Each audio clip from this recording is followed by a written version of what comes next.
What you're about to hear may singe the edges of your beating heart.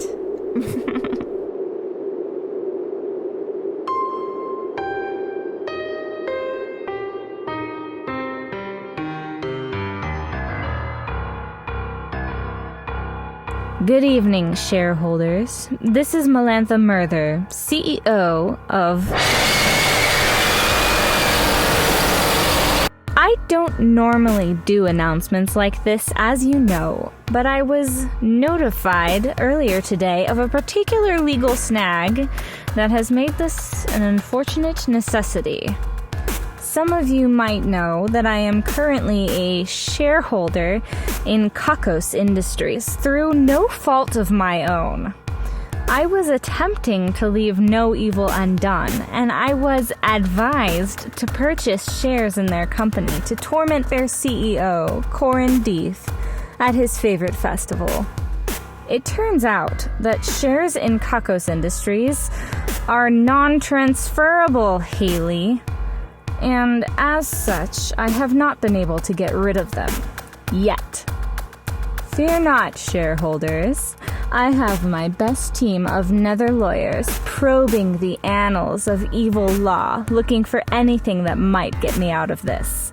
Get us out of this. Some of my nether lawyers are in the evil law library, researching away. Others are making their arguments known to anyone who will listen to head off some of the worst effects of this situation. As you know, the battle for evil is sometimes a battle of public opinion. On my way to work today, I heard one of them shouting, "It's not her fault!" scaring one of the tour groups. That's dedication. I detect that you are wondering why I am broadcasting all of this. Ordinarily, it is for you to simply trust us that we are doing the best evil that money can buy.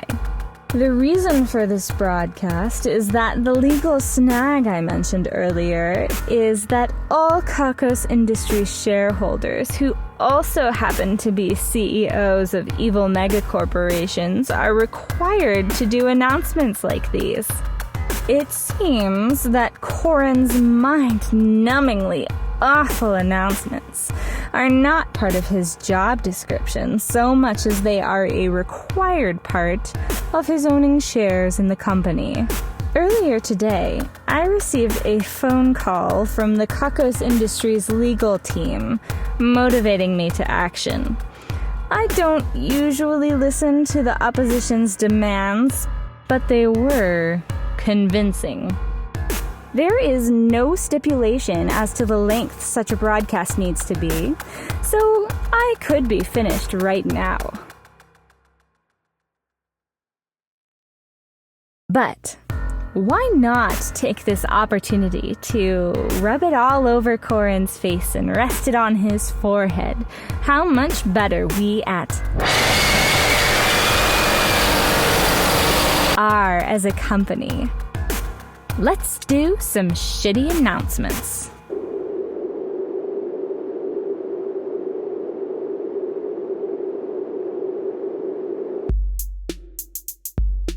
This broadcast is coming to you on your normal radio.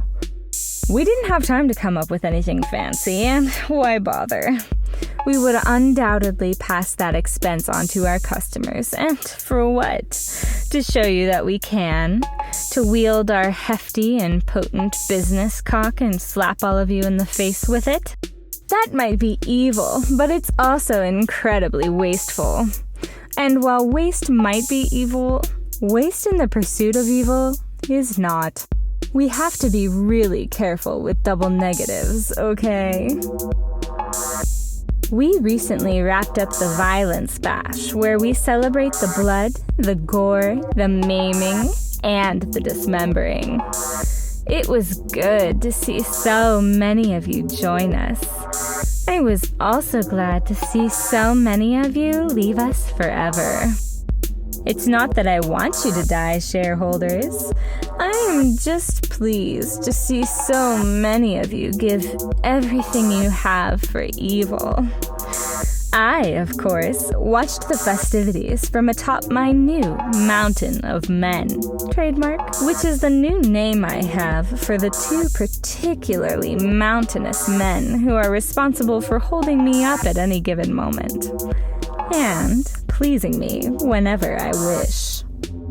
Previously, I had several hairless concubines, but this time, I went beardier. As always, this festival went on for several hours while the willing contestants threw themselves into battle to incapacitation or death. I mean, the incapacitated people were thrown into the monster pit, so everyone who didn't win died anyway. Damien Morgoon was the winner of the battle, and has therefore earned a place in my pleasure palace as my newest concubine. He has the most exquisite scars. It was wonderful. I had a really good time.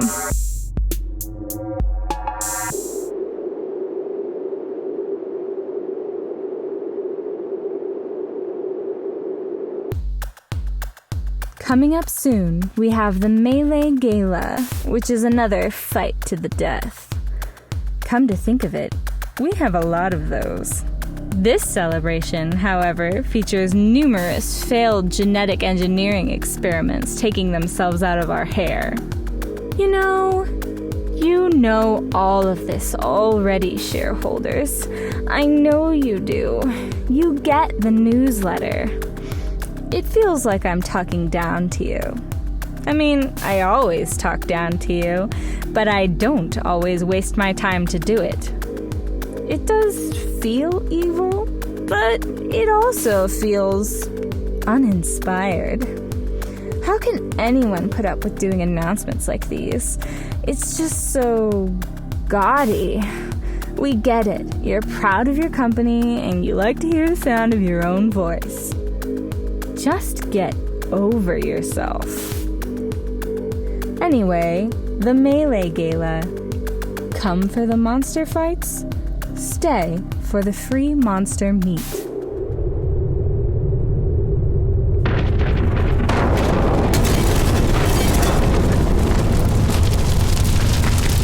We're just doing some construction, shareholders, in order to bring you bigger, better, blacker evil. Nothing to worry about.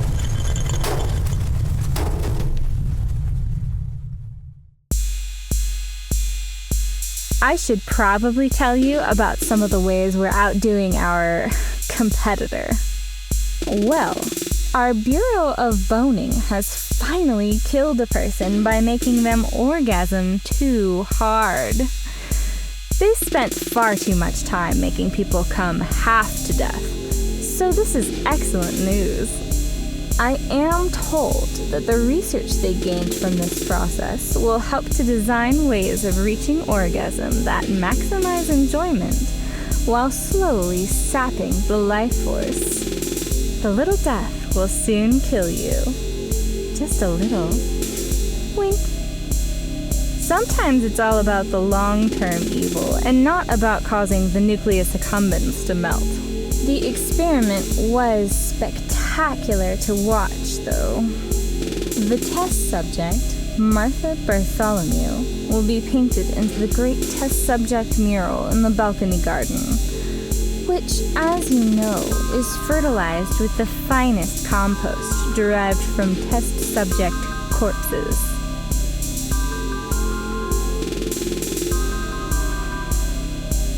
Working with our clients at Deathbots Extreme, a subsidiary of All Things Extreme, we've now developed Housekeeper 9 Billion Mark III. In typical Deathbots Extreme fashion, the Housekeeper 9 Billion Mark III is so over-engineered, it doesn't distinguish between clean and sterile. It kills everything. What you're left with is a home devoid of any biological matter. No germs, no viruses, no dust, no pets. Just the light smell of bleach and the light tingling of radiation. By no objective measure can any cleaning robot outcompete Housekeeper 9 billion Mark III. Except maybe user survivability, but really, who gives a fuck about that?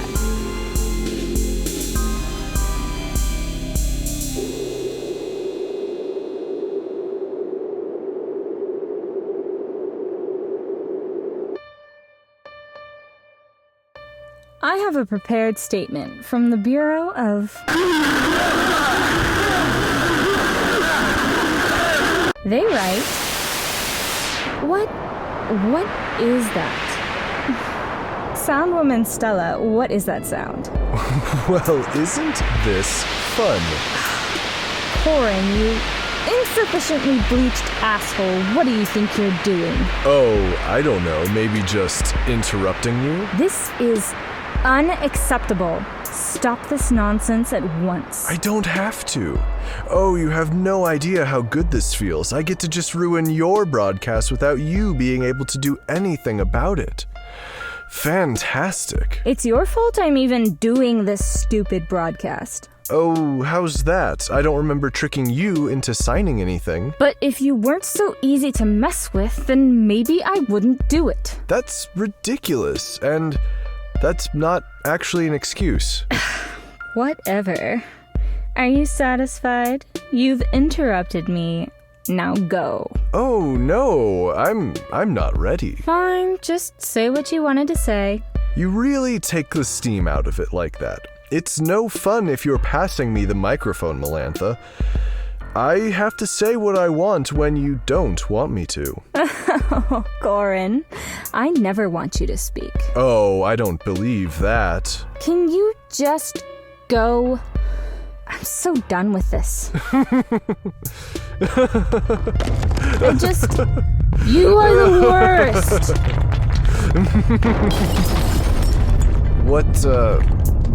What was that? I didn't hear anything. Maybe there's something wrong with your speakers. No, that was definitely on your end. You must be hearing things. Boring. Oh, I get it. Your building is starting to fall apart, isn't it?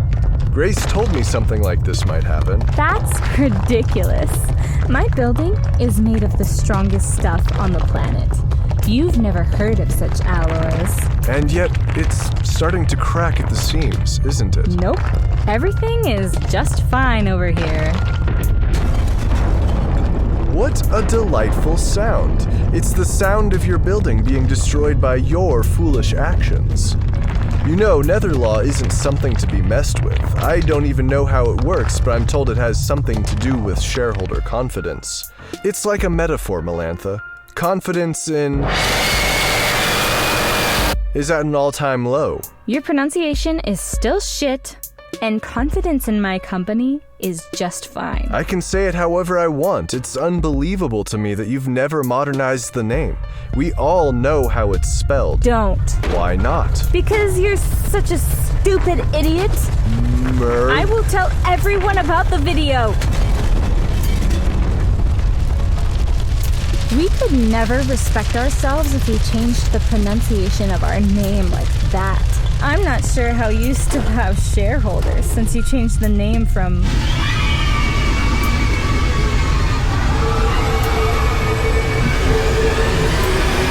No one can pronounce that. That's funny. Years of pointless, stupid language courses sound so much more like your MO than mine. It's about branding, Melantha. We have to be able to reach those with no knowledge of the Nether dialect. How do you even Google... Who says we want to be found on your pompous search engines anyway? You know, if your company does crumble and disintegrate, you could always get a job here if you wanted. No, I would never. Sounds like I have touched a nerve then. I would rather die than become your sex slave, Corin. I can't even imagine it. Doing things with you? In a sexual fashion? With our bodies touching? I mean, my body, damn. But your body? Ugh. And the sounds. Ugh, the slapping. How degrading to be involved with you. I can't even think of it. I've become accustomed to a certain standard of male specimen, and your muscles are so underdeveloped, Corin. I would be embarrassed to submit to you and feel things for you. Well, I was going to offer you like a regular job or something. Don't lie to me, Corin. I know all you ever think about and talk about is sex. I'm a genius when it comes to evil and lovemaking.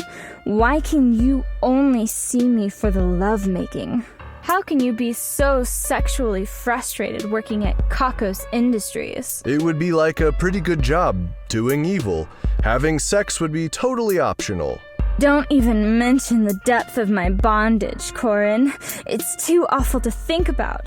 Being tied down and used by you on your breaks and lunch hours. Made subject to your deepest, darkest desires. My body open for things while you do things. And I feel things. And I feel things again. And I'm rewarded with your stuff. And Okay, I don't know what you've heard about us, but we don't do that. There are no sex slaves in Kakos Industries. You know what? You've made me uncomfortable, and now I have to go. I can't even say what I wanted to say. Holy fuck, Melantha. I'll never be your kitten, Corin. I will wear pink for no man. Okay, bye.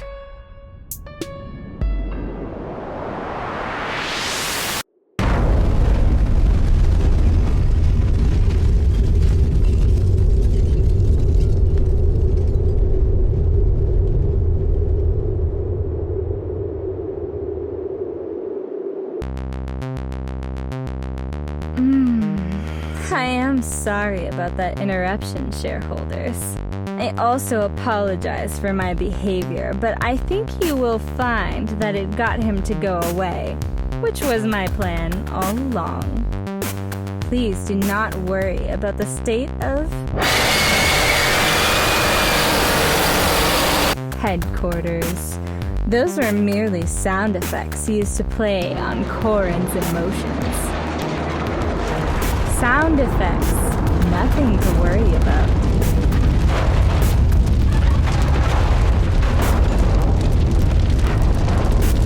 We clearly have a joker working the soundboard. We should wrap this up.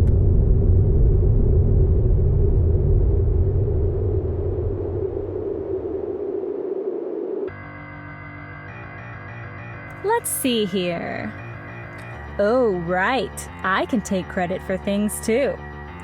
I'm taking credit for, let's see. Blood, guts, sex. We're taking credit for sex.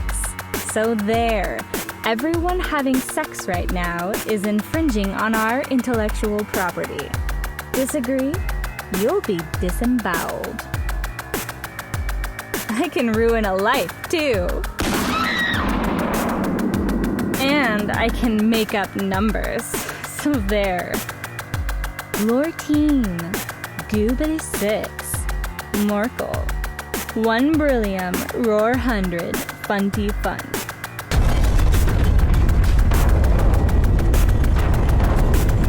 Just fuck everything.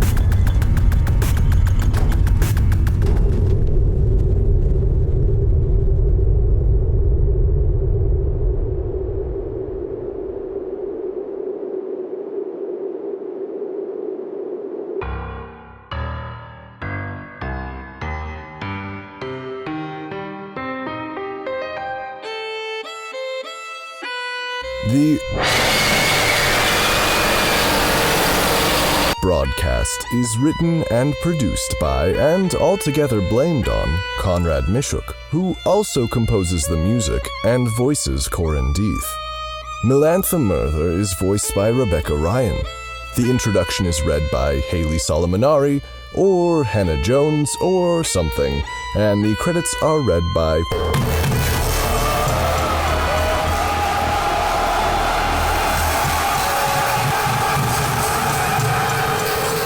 who has never ever loved. You can find more at .com. That's